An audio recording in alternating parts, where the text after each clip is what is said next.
Chad Jones, a wealthy man who was very ill, asked me to pretend to be his daughter for just one day. A few hours later, he was completely taken aback when his wife walked into the room with a lawyer and a will in hand. I remember sitting next to my small kitchen table, surrounded by bills and job ads. The weight of loneliness and responsibility pressed down on me as I sighed deeply.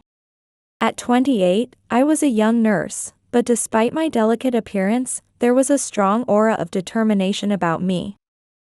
My bright blonde hair and blue eyes often gave people the impression that I was gentle and caring, which I was, but there were also hints of toughness in me that came from growing up in an orphanage completely on my own. I had no family, no one to rely on but myself. "I need to find a job soon," I murmured, running my finger over the job listings. Lately, I had started feeling dizzy, my body growing weaker by the day. I didn't have the money to pay for medical expenses, so finding a job was more urgent than ever. And then, as if my prayers had finally been answered, the phone rang. I noticed the unfamiliar number on the screen and hoped it was a response to one of the countless resumes I'd sent out. When I answered, a woman's authoritative voice greeted me. "Hello, my name is Casey. I'm looking for a nurse to care for my husband, and you were recommended to us."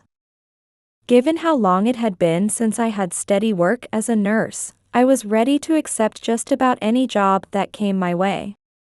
"I don't recall applying for this position, but I'm very interested in working as a caregiver," I replied, trying to keep the desperation out of my voice. Casey cut in before I could say more, explaining, "My husband, Chad, heard about your services. We urgently need someone with your experience. Could you come to our estate today for an interview?" I could hardly believe my luck and answered immediately. "Yes, of course. I'll be there." When I arrived at the Grand Jones estate, Casey greeted me. She was a woman with a stiff posture and a carefully calculated expression. During the interview, I noticed she didn't seem genuinely concerned about her husband's health. "Chad has been diagnosed with a rare illness. The doctors say he only has a few months left, but I think they're exaggerating. It's really nothing to worry about," she said, brushing off the seriousness of his condition. I felt a pang of pity for him. I didn't like the way Casey spoke about him. It was as if his life didn't really matter. "That's truly unfortunate to hear. I'd like to meet Mr. Jones, if possible," I said, careful not to let my words come off as too harsh, fearing they might bring harm to him. I couldn't help but think, I hope she's not as bad as she seems. Before they could continue our conversation, a man dressed as a gardener walked into the room. It was clear he had entered by mistake, interrupting our discussion, and Casey's face immediately twisted with disdain. "Can't you see? Get out of here, now," she snapped. The gardener, clearly embarrassed, shrugged his shoulders apologetically. "Sorry, Casey. It won't happen again." He noticed the worried look on my face as he spoke. "Sorry for the interruption." I felt an awkward tension fill the room and couldn't help but feel sorry for him, but I quickly reminded myself to focus on why I was there, to check on Chad's condition. A nagging fear crept into my mind, wondering if anyone would ever know if this woman was mistreating him. "I really think it's important that I see Mr. Jones now." When I was finally led to Mr. Jones's room, I didn't even have a chance to introduce myself before realizing something was terribly wrong. There he was, in bed, coughing violently, struggling to breathe. His face was pale, almost ghostly, and it seemed like every breath was a battle. I rushed to his side, adjusting his position to help ease his breathing, gently patting his back. "He's not breathing." I assessed the situation quickly, carefully turning him slightly, terrified that he might be slipping away. I began administering CPR, my heart pounding as I worked to bring him back. After what felt like an eternity, he finally started breathing again, and I let out a sigh of relief, grateful that I had arrived just in time to prevent the worst. "Are you okay?" I asked him, still concerned but relieved that the immediate crisis had passed. Though still short of breath, he managed a weak smile, his gratitude evident. You have the hands of an angel." "Thank you." His voice was faint, and as I looked at him, I couldn't help but notice how frail he was. He seemed to have lost a significant amount of weight, and it struck me that he might not be receiving the care he needed. "I'm okay, now," he whispered. His green eyes, filled with appreciation, stayed locked on me as if he was trying to convey just how much it meant to him. As I observed his condition, I couldn't shake the thought, how could someone let him get this thin? Has he not been properly fed? I felt a pang of guilt for thinking poorly of his wife, but I couldn't ignore the evidence in front of me. "I'm glad you're feeling better, Mr. Jones," I replied, offering him a reassuring smile. I noticed Casey watching from the doorway, her discomfort evident. "Olivia, it seems you've done something commendable," she said, though her tone was laced with something darker, almost as if she wished the worst for her husband. "But I can take care of my husband on my own. He's improving, and this was just an accident." Her words were clear, she wanted me out of the picture. "I still have a say in this house," Chad interjected, his frustration with his wife's attitude evident. "Olivia, I want you to take this position. You saved my life." I could feel the weight of the situation pressing down on me, even as I felt relief that I'd been able to help him. "I'll do my best for you, Mr. Jones," I replied, glancing at Casey, who seemed less than pleased. "If it's all right with you, I'd like to take on a full-time role for the sake of his health. Even a small room or this chair would suffice." I said this while worrying about both his recent breathing issue and his wife's demeanor. "You can stay as long as you need to," Chad said, his gratitude clear in his eyes as he turned back to his wife. "Casey, see to it that she stays in our best guest room. It's the least we can do after what she's done." He insisted on it. A few weeks later, I had settled into the routine of caring for him. But with each passing day, I felt myself growing weaker, as if the sickness that plagued him was slowly taking hold of me too. "I need to earn more money to see a doctor. Maybe I can find some work on my days off," I thought to myself. But I couldn't bring myself to leave his side, terrified that his condition might worsen without me there. "When he gets better, I'll take care of myself," I resolved, walking down the grand hallway, carrying a tray of medication and detailed medical instructions for him. I followed every instruction to the letter. But despite my efforts, he seemed to be getting worse each day. And so was I. Yet, I found the strength to keep going, drawing it from him. "He needs me," I whispered to myself as I struggled up the stairs. By the time I entered his spacious, opulent room, he was just finishing a phone call. His voice was so faint, like the whisper of the wind.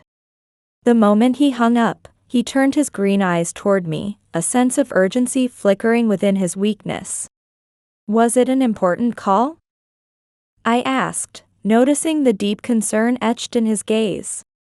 He barely broke the silence with his reply, his words almost swallowed by the heavy air between us. This might be my last day." The weight of his words hung in the room, filling it with a sense of impending farewell. I quickly approached, feeling the gravity of the moment as I set the tray of medicine beside his bed. He made a visible effort to speak, his breath coming in labored pauses, as if each word cost him something precious. "There's something very important I need you to do." He paused, catching his breath, and his eyes drifted to the tray beside him. Among the usual medicines was a bottle I hadn't seen before. I knew every document, every prescription by heart, and I was certain it wasn't there the day before. "What is this?"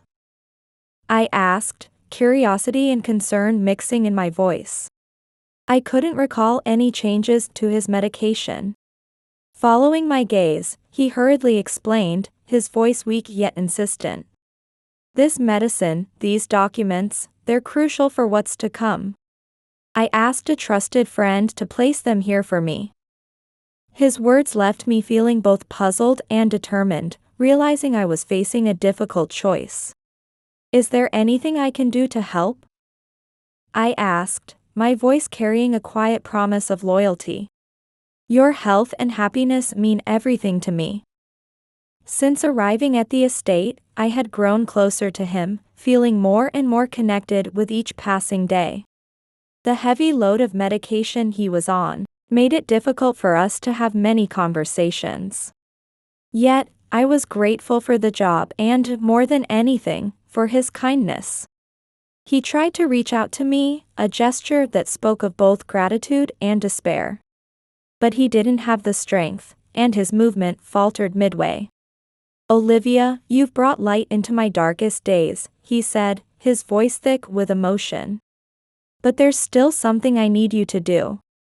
One last request. His voice caught in his throat, and for a moment, I thought he might not continue. I need you to pretend to be my daughter. I'm not ready to go yet. He began to cough again, forcing himself to stop speaking. I could feel a knot of worry tightening in my chest. Please. Just for a day. It's something that means the world to me, he said, his expression tense and pleading. Why would you ask me to do that, Mr. Jones? I asked, not fully understanding the weight of his request. You're going to be all right. I believe you're going to get better. I said this with all the hope I could muster, even though deep down, doubt was creeping in. Olivia, this is my final request. There's no more time.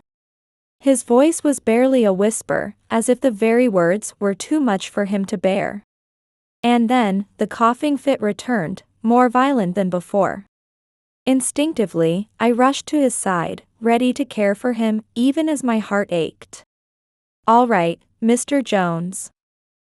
I mean, Dad. I said it with a touch of humor, trying to lighten the mood, but inside, I was breaking. He has no one else but me, I thought, feeling a deeper connection growing between us. But before Mr. Jones could explain his reasons or the new medication, the door suddenly swung open. Casey, his wife, entered the room with a determined stride. Behind her was a man dressed in a finely tailored suit. It's time, Chad. Casey's voice cut through the intimate air that had enveloped us moments before, sharp and final. The will needs your signature, she said curtly, her voice like ice. I could feel the tension in the room tighten around me, shrinking the space until it was suffocating. I instinctively took a step back. I glanced at Chad, searching his eyes for answers. Was this why he asked me to pretend to be his daughter? So he wouldn't have to sign those papers? But before I could voice my thoughts, Mr. Jones began coughing violently, his breath coming in short, labored gasps. Casey turned to him with a cold, calculated gaze, the kind you'd expect from someone who had played a long, twisted game. I could see his condition deteriorating before my eyes. Chad, you need to sign this document now, she insisted, shoving the will towards him. Her hand was steady, but I noticed the slightest tremble in the paper. Mr. Jones looked at her with a clarity that seemed to defy his failing health.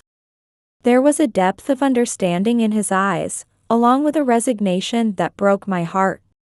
Even now, in this state, is that what matters most to you?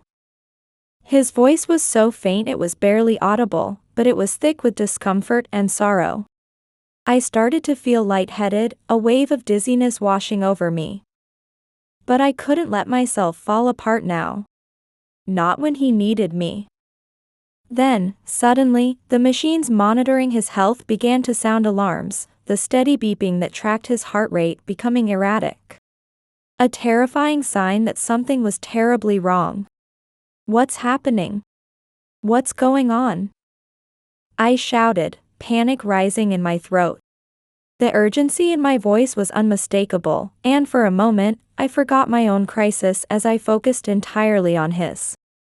Casey seemed to register the gravity of the situation but didn't back down. She moved closer to Chad, ignoring the alarms, her voice as cold as ever. "None of that matters. You need to sign this now." She forced the papers on him, completely disregarding the looming disaster the machines were warning about. Chad, with what little strength he had left, tried to reach for the document, but I could see the light in his eyes fading. His eyelids grew heavy, and he could barely keep them open. "Casey, he murmured, his voice trailing off into silence. But his hand fell limp, his head tilting to the side as he lost consciousness.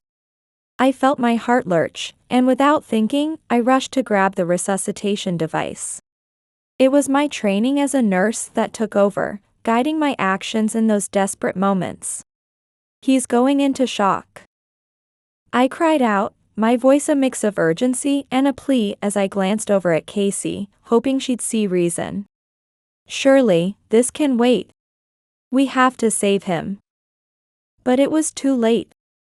Casey's relentless choices had pushed him to the brink, and now I was left in the painful position of witnessing the consequences. As I struggled to stabilize him, one thought kept echoing in my mind: I have to save him. Seeing my determination to keep him alive, Casey suddenly swatted my hands away from his body. The resuscitation device slipped from my grasp, crashing to the floor and shattering. "Get out of this room right now. You're the one who put him in this state. He was fine before you came." Casey's voice was harsh, her finger pointed accusingly at me. She demanded I leave, but I couldn't let that happen. Something stronger than fear kept me rooted, my belief in saving him, my desperation to keep him from slipping away. "This isn't necessary." I said it more to myself, but loud enough that Casey could hear the unshakable resolve in my voice. Even as I faced the storm of emotions she represented, my determination didn't waver. "He's dying." The thought gripped me, but I couldn't let him go like this. With trembling hands, I reached for a drug that wasn't in the catalog, a choice made at the height of my desperation. "Please, stay with me." My voice was soft, almost a whisper, as I pleaded with him, hoping against hope that he could hear me, that my words could pull him back. Casey watched me, stunned by my boldness, disbelief etched on her face. "What do you think you're doing? Take your hands off my husband right now." Her voice was still authoritative, but I could hear the faint tremor of fear beneath it. But I barely registered her words, my focus entirely on the task at hand. I was determined to save him, no matter what. My entire focus was on him, his fragile life hanging by a thread. He was the owner of a major pharmaceutical company, and maybe, just maybe, if I had asked for the right medication earlier, there could have been a chance to save him. Even though fear gripped me, fear of what I was doing in this desperate attempt to save him, I knew that giving him the injection was the only way. His heart was barely beating. So, I did it. The moment I administered the drug, time seemed to stop. Each second stretched into eternity as I watched him, searching for any sign, any flicker that my decision hadn't been in vain. But instead of the miracle I prayed for, his condition visibly worsened. His already labored breathing grew more irregular, and his complexion turned an even deeper shade of blue. "This can't be happening," I whispered to myself, the weight of the situation pressing down on me like a heavy fog. "I just wanted to help," I said aloud as I pressed the emergency button. Weeks ago, I had insisted that Mr. Jones have this emergency button installed, just in case things took a turn for the worse. Yet here we were, and despite the severity of his condition, Casey turned on me with renewed fury. "You couldn't even save him before he signed the papers? I've had enough. Get out." Her words were cold, cutting through the air like a knife. In that moment, I felt the crushing weight of guilt. As she left the room, the lawyer followed closely behind, leaving only Chad and me alone. I quickly hid the papers he had shown me earlier in my gown, tucking them away before his wife could return. "Stay strong. I will find a way to save you," I whispered to him, his eyes reflecting his distress. Just then, one of the guards entered the room. As I was escorted out by one of the household staff, my mind was a whirlwind of emotions. A sudden dizziness washed over me, and I nearly blacked out. Each step felt like a monumental effort. "Hurry up," the guard muttered. I just wanted to save him, I thought, my heart heavy with the weight of it all. The guard pushed me, and I fell onto the sidewalk at the entrance of the estate. I felt like the world was spinning around me, leaving me utterly drained. The guard simply left me there, as if I were nothing more than a discarded object, and returned inside the house. After the tense confrontation with Casey and the crisis with Chad, I was weak and disoriented. I leaned against the lawn, trying not to pass out. At that moment, a gardener offered me his arm, his gesture revealing the vulnerability I was trying so hard to hide. "Are you all right?" His voice was soft, a contrast to his plain appearance. "I'll be fine. But Mr. Jones, he's in much worse shape," I replied, feeling a sense of comfort in the kindness reflected in his eyes as he helped me to my feet. I heard the distant wail of sirens approaching. The ambulance, called in a desperate attempt to save Mr. Jones, had finally arrived. The initial panic I felt was quickly replaced by a fierce determination. "I need to get to the hospital," I murmured, more to myself than to the gardener. The thought of leaving Chad alone in his most critical moment was unbearable. He had no one else, and Casey clearly didn't care about him. I knew Casey wouldn't let me accompany the paramedics. So, I slowly made my way toward the taxi stand, fighting off the dizziness and weakness threatening to overtake me. Each step was a struggle, but I couldn't give in now. For weeks, I had been feeling unwell, but there was no time to dwell on that. I had to get to Chad. I hailed a taxi and sank into the back seat, trying to gather my strength.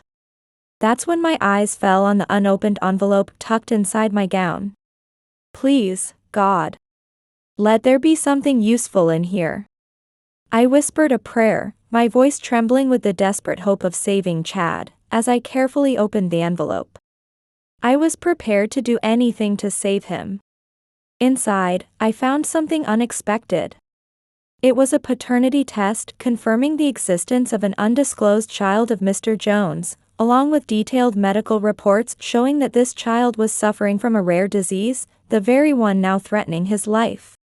The test results didn't include a name, and I had no idea how to find his child. Who could it possibly be? I muttered to myself, anxiety building as the urgency of the situation weighed on me. "I need to see one of the patients.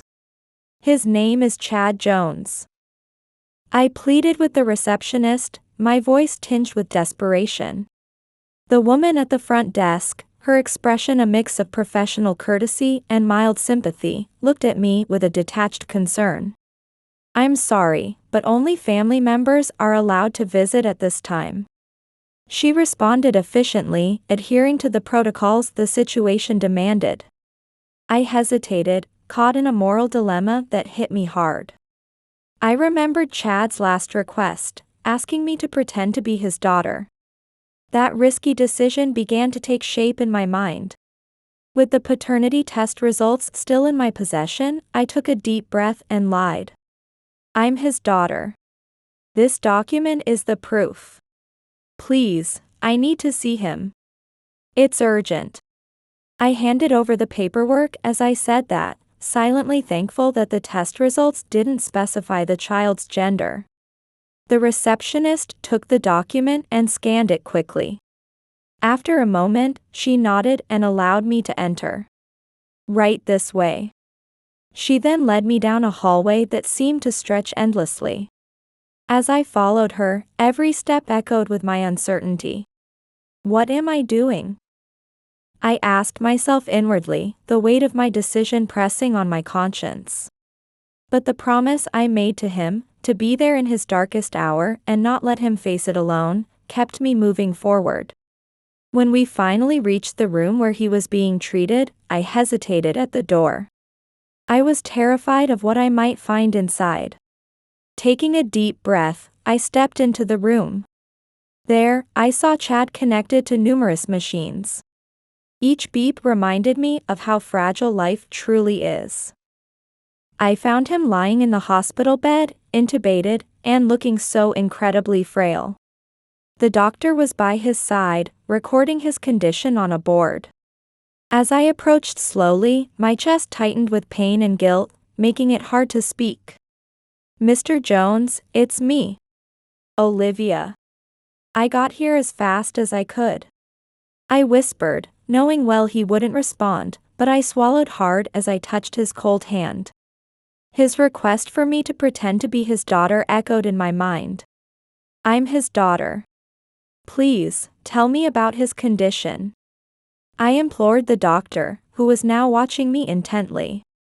I hated having to lie again, but I knew it was necessary. The doctor took a deep breath before meeting my gaze. "He's in a deep coma. Given his condition, his chances of surviving until the end of today are slim." My world felt like it was crumbling around me after he said that. Each word from the doctor resonated like a hollow echo in my chest. At that moment, the painful reality between life and death became all too clear. I don't want to lose him like this. I thought that to myself as I turned back to the doctor. "Please leave us alone. I want to be with my father." I pleaded to the doctor and moved closer to the bed where he lay. The sounds of the machines filled the space between us. As soon as the doctor left the room, I took a seat in the chair beside the bed. "Mr. Jones, I haven't forgotten the promise." I began, my voice trembling as I fought to control my emotions. "I will fulfill your last wish. Today, I will be your daughter." Holding his hand, tears streamed down my face as I spoke. If we were truly father and daughter, we'd have spent a day at the beach, free of illness, laughing and sharing stories. We'd have enjoyed a morning full of strength and joy, and spent the afternoon sipping coffee by the sea, ending the day in contentment. That would be our dream day. As I finished speaking, my words were a blend of hope and sorrow, offering a moment of solace and happiness. Suddenly, the door to the room burst open. Casey's entrance shattered the silence. Her presence quickly filled the room with a cold, calculating energy. Casey's eyes locked onto me with unmistakable contempt. "What are you doing here?" Casey's voice cut through the room with sharpness, echoing off the walls. "I thought I made myself clear, but it seems you're having trouble understanding. You're dismissed, Olivia. Stay away from my husband." Despite the fatigue and weakness threatening to overtake me, I turned to face Casey, rising with determination. "You can't dismiss me. I'm his daughter." I lied as I struggled to pull out the envelope. I knew the risk of lying to Casey, but I had no other choice. If I didn't, I'd leave him alone with a wife who seemed to wish for his death. Casey was neither shocked by my confession nor the blatant lie. In fact, she laughed disdainfully. The sound was jarringly out of place in that room, straddling the line between life and death. "His daughter? That's absurd. Look at yourself. There's no way you could ever be part of our family." Her face twisted in disgust as she said that. Each of her words was laden with contempt, making me feel even smaller. But I wasn't going to back down. "It doesn't matter what you think." I said that, summoning my last bit of strength. "I'm here. I won't leave him alone.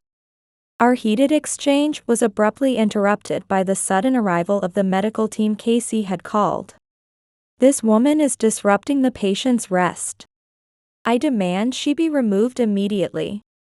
Casey pointed accusingly at me as she ordered them. I felt a powerful wave of dizziness, mumbling to myself that I would not leave. As I faltered, I saw Chad's finger move, a surprising sign of life. "He moved," I said weakly, only to see the world spinning around me after that. As the doctors rushed to assist me, Casey demanded that they ignore me. "This woman is nothing but a nuisance. She can't even pay for her own services." Those were the last words I heard before I lost consciousness. When I awoke, I found myself in a dimly lit hospital room. I could sense the high-end hospital environment, and the urgency seemed to pulse through the air. "I can't stay here. I can't afford these hospital costs," I thought. With considerable effort, I ignored the dizziness and removed the IV from my arm. My determination outweighed the pain. I tried to sit down, but my body protested, every muscle screaming in resistance. Turning on the bed, I saw my bag and the envelope with Chad's test results on the chair. "Did a nurse leave my things here?" I murmured weakly. I had to act. Every lost second meant less time for Chad. Taking the envelope and my phone, I dialed the number on the pharmaceutical company's paper with trembling hands. My breathing grew heavier with anticipation. The call was answered. As soon as I mentioned Jones Pharmaceutical Research Institute, I was transferred to a pharmacist. "Dr. Timothy is speaking. How can I help you?" a man's voice said on the other end. "Dr. Timothy, I'm Olivia. I'm Chad Jones's nurse. His condition has worsened, and he's now hospitalized. I found your phone number on the tests he had. I don't know what to do, but we need to help him," I said. Despite feeling unwell, I tried to keep my voice steady. Olivia. I'm aware of Mr. Jones's situation. Stay by his side. He must not be left alone under any circumstances. We need to ensure his safety. Can you do that?" Dr. Timothy asked. His words only heightened my anxiety as I tried to move from the bed, my legs still weak. "Please, tell me what's happening. I need to know what I can do," I said, fearing the impact of my absence on Chad's life. "Mr. Jones is participating in a research for a treatment for the same rare disease that afflicted him.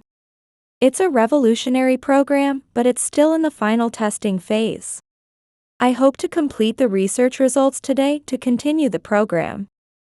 I may not have time to save Mr. Jones, but I'll fight until the last second," Dr. Timothy explained, his voice reflecting the gravity of the situation.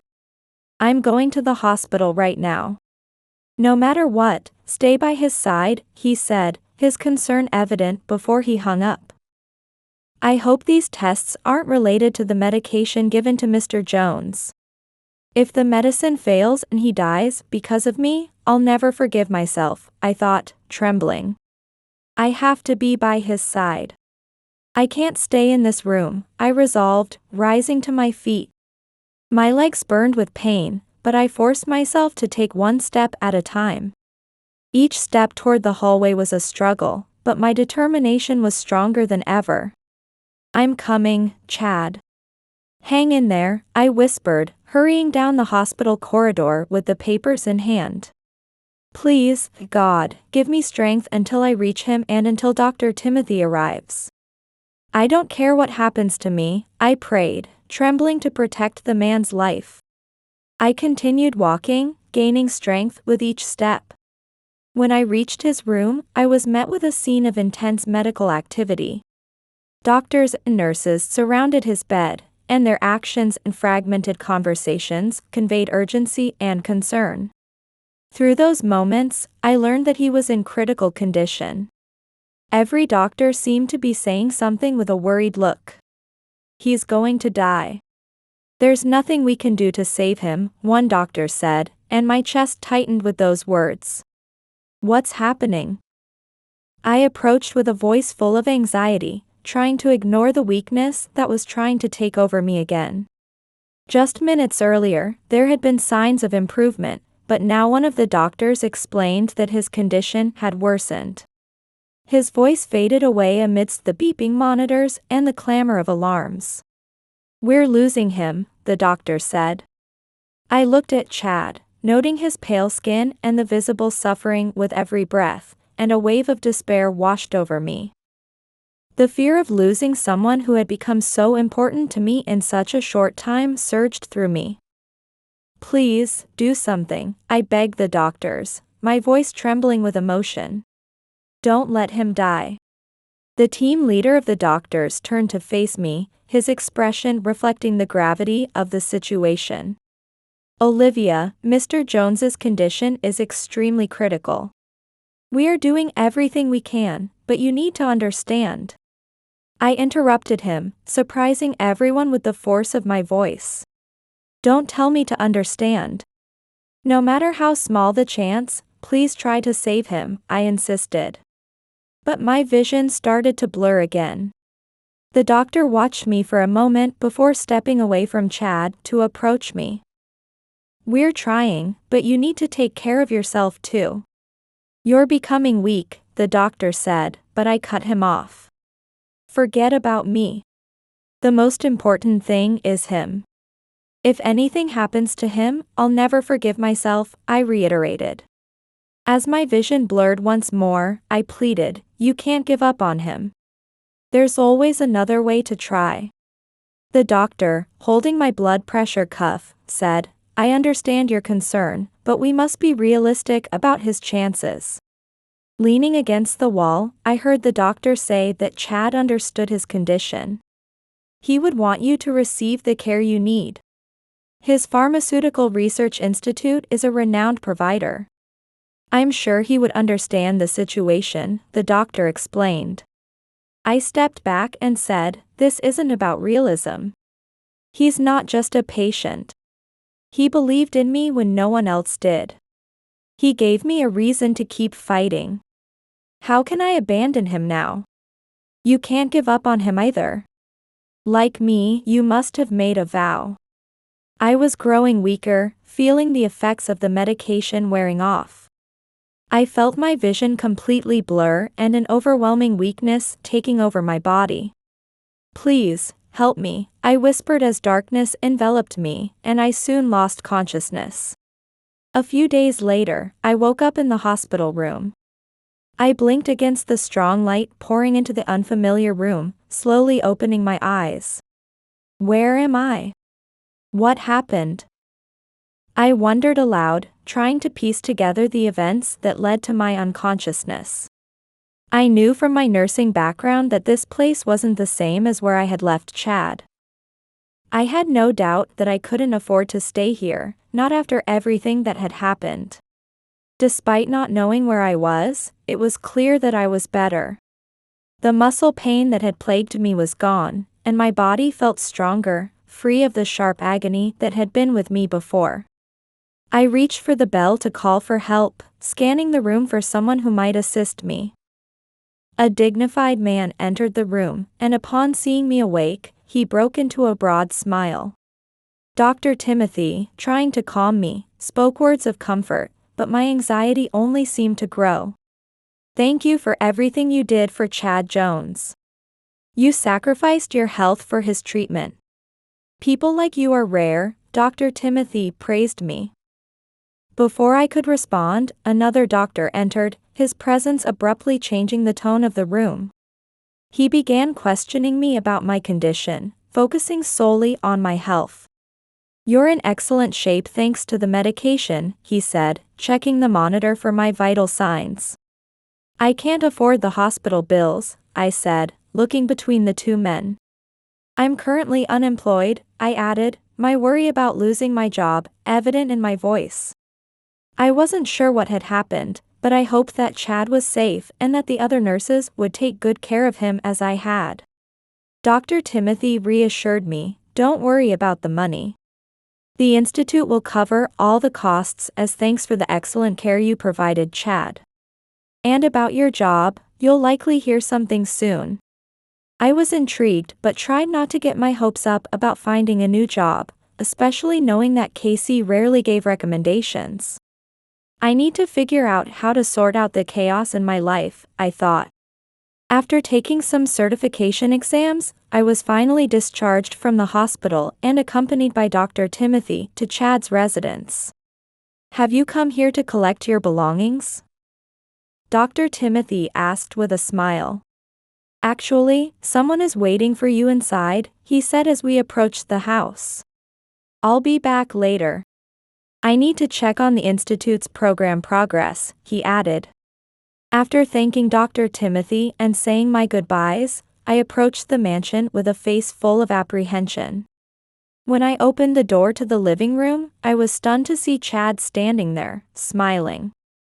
I can't believe it, I said, my face alight with joy.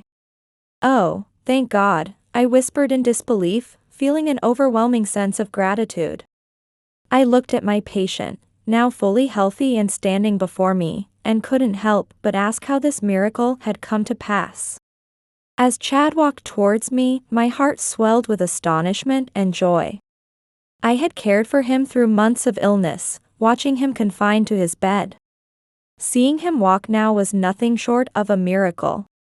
I can't believe it, you're walking, I said, my voice filled with disbelief as I watched him approach. Chad, delighted to be on his own feet, hurried over and embraced me warmly. Olivia, you've saved more lives than you can imagine. But there's more to our story than you know, he said, his voice strong but filled with emotion. I'm sorry I couldn't tell you everything, he added. Overwhelmed by the seriousness in his eyes, I took a step back, trying to process his words. Why are you so tense? I wondered, trying to keep my smile despite my rising concern. So, tell me. I'm trying to understand what's happened, but I have so many questions. Who is your child? Was he or she saved too? I asked, eager for answers. Chad took a deep breath and looked at me with a mixture of gratitude and sadness. Actually, I have a daughter. I didn't realize who she was until my health hit rock bottom. It took time for the tests to confirm, but I saved her, he said, and I sighed in relief, returning his smile. I'm so glad you're well and standing here before me, he continued. Shock spread across my face, and I was at a loss for words. What did you say? I asked, my voice thick with emotion. You're my daughter, Chad said with a smile. Tears streamed down my face as I struggled to understand. How is that possible? Are you saying you're my father? I asked, my voice breaking. Is this about when you asked me to pretend to be your daughter? I asked, hoping this wasn't just a cruel joke. My greatest dream had always been to have a family. Chad's smile turned sad as he spoke. You are my daughter. I asked you to pretend to be my daughter because I was on the brink of death. I wanted you to have a father without the pain of losing him. I knew you had dreamed of finding your father while growing up in the orphanage, and I couldn't bear to reveal the truth until now. I'm so sorry, he said, his voice full of regret. I struggled to process his words, feeling deep emotions welling up inside me. And my mother? I asked through my tears. What happened to her? Why didn't you know you were my father? I pressed on. Chad looked down, his voice heavy with sorrow. Thinking about your mother brings me sadness. Unfortunately, she didn't love me. We were married, but she was unhappy. She left without saying goodbye to be with another man. When she left, I didn't know she was pregnant with you. If I had Olivia, our lives would have been entirely different. She left you at the orphanage when you were just born, and her life didn't last much longer. Chad fell silent for a moment, and I began to weep openly. I wish everything had been different, I said, mourning the loss of the family I never had and the dreams that had been taken from me. To think I had a real father, I thought, feeling a mix of sorrow and longing. Chad approached me and embraced me. Finally, we are reunited. We must thank God, he said. As Chad fell silent, I was filled with 1,000 questions. How did you find out? I asked, desperate for more answers. As I stood there, listening to Chad, my father, I felt like I was on one of those crazy carnival rides from back in the day. You know, the ones where your stomach's in your throat and the world's spinning so fast you can't tell up from down. That's how I felt as he told me about Casey's schemes. She'd been digging into Chad's estate the moment he got sick. She knew about me all along and kept mum. She figured what Chad didn't know wouldn't hurt her chances at the inheritance. Then Chad dropped another bombshell. He said he'd suspected I might be his daughter when he first saw my photo. Apparently, I'm the spitting image of my mother. Now, that got me wondering about the mother I never knew. Chad went on to explain how he'd hired a private detective to track me down. All this time, I thought I was just another nurse, and here he was, secretly trying to figure out if I was his long-lost daughter. He admitted he wasn't sure at first, so he hired me. He said he wanted to keep an eye on me in case I ended up sick and alone like him. I couldn't help but chuckle at that. Here I was, thinking I was taking care of him, when all along, he was looking out for me too. It's funny how life works out sometimes.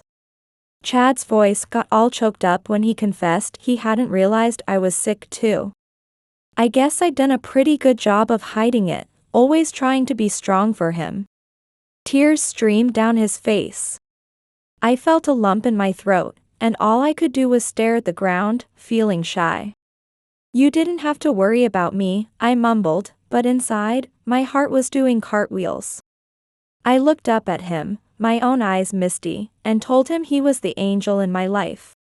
It was true, he'd given me the family I'd always dreamed of. Chad went on to explain how he'd put his medical team on finding a cure for me before even confirming I was his daughter. He said he already had me in his heart as his daughter. It made me feel warm all over, like I'd been wrapped in the coziest quilt on a cold winter's night. I couldn't help but smile, thinking how I would have taken even better care of him if I'd known he was my father. But then, remembering all those days I'd looked after him with love, I felt a wave of happiness wash over me. I'd been useful, and that meant the world to me. Chad's face turned serious as he started to tell me everything. He said by the time the test results came back, he didn't have time to tell me about the DNA. He didn't want me to feel the pain of losing him.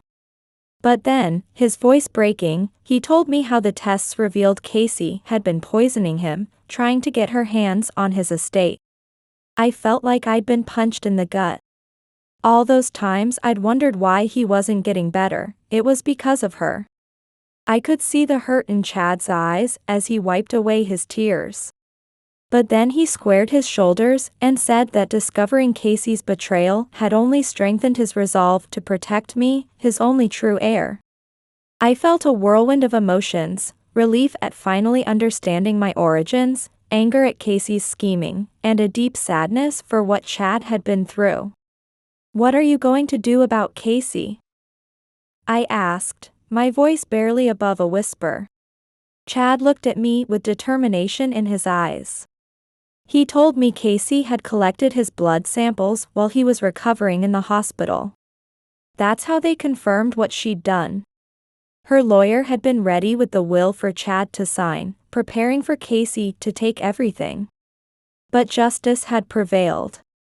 While I was in the hospital, Casey had been arrested. She'd face the consequences of her actions, trying to steal Chad's estate and endangering his health. I felt a weight lift off my shoulders. But then another worry crept in. "What about your illness?" Does the treatment you mentioned really work? I asked, anxiety creeping into my voice. Chad's face brightened, a glimmer of hope shining through. He assured me the treatment was certain. Their medical team had developed a cure, and the medicine they'd given me was part of that effort. Thank God, he said, his voice filled with gratitude. It saved you. I thought the treatment wouldn't be in time for me, but because you took the medicine, I was saved too. We're cured. We still have life ahead of us. I felt a wave of relief and joy wash over me. This is wonderful, I said, tears of happiness in my eyes. So can we really look forward to the future with hope? Chad nodded, a smile spreading across his face. He told me he'd even booked tickets for after my discharge from the hospital. Excitement bubbled up inside me. Could you hear my voice when you were in a coma? I asked, barely able to contain myself. Chad's eyes twinkled as he assured me he had. He promised we'd spend that special day at the beach, just like I'd described, and that many more special days were waiting for us. I felt gratitude and love welling up inside me. Thank you, Dad, I said, trying out the word for the first time. The look on Chad's face when I called him me Dad, well, it was like watching the sun come out after a long, stormy night. Thank you, my daughter, he replied, his voice thick with emotion. I'm so happy to have you. After that emotional revelation, we spent time in Chad's office, not just deepening our newfound family bond, but also tackling the legal challenges Casey had left us. It was a doozy of a situation, but justice prevailed in the end. Casey ended up in prison for her schemes to steal Chad's estate and for endangering his health. Thanks to some cutting-edge medical breakthrough his company helped develop, Chad's health improved by leaps and bounds. And let me tell you, he made good on that promise to spend a day at the beach with me. It was like something out of those picture-perfect postcards you'd see back in the day. We laughed, we talked, we celebrated his recovery and our new life together. It was the start of many special moments we'd share as father and daughter. Now, I'm not one to sit on my laurels. I took on a new role at Chad's pharmaceutical company, putting my nursing experience to good use. I started training other nurses to recognize signs of domestic abuse that go beyond just the physical bruises. It was like opening a whole new set of eyes for these professionals. They started identifying patients who were suffering silently, helping them become stronger advocates for themselves. This new approach didn't just raise the company's profile in healthcare, it put me front and center in the fight against domestic violence and neglect. I guess you could say I turned my painful experiences into a force for change. Chad, bless his heart, was so inspired by my resilience and compassion that he dedicated a chunk of the company's resources to this cause. We set up awareness programs and partnerships with organizations dedicated to protecting patients' rights. Under the guidance of Dr. Timothy and myself, the company even started developing new policies to ensure patients received care in safe, comfortable environments. It was setting a new standard of care across the industry. Before I knew it, my work was being recognized beyond the company walls. I started getting invitations to speak at health and wellness conferences and events. There, I shared not just my professional findings, but my personal story too. It was like opening up a floodgate, people were moved, inspired to join our cause. Through it all, Chad and I rebuilt our lives with mutual respect, admiration, and a love that transcended our past trials. We found joy in the little things and celebrated every victory together.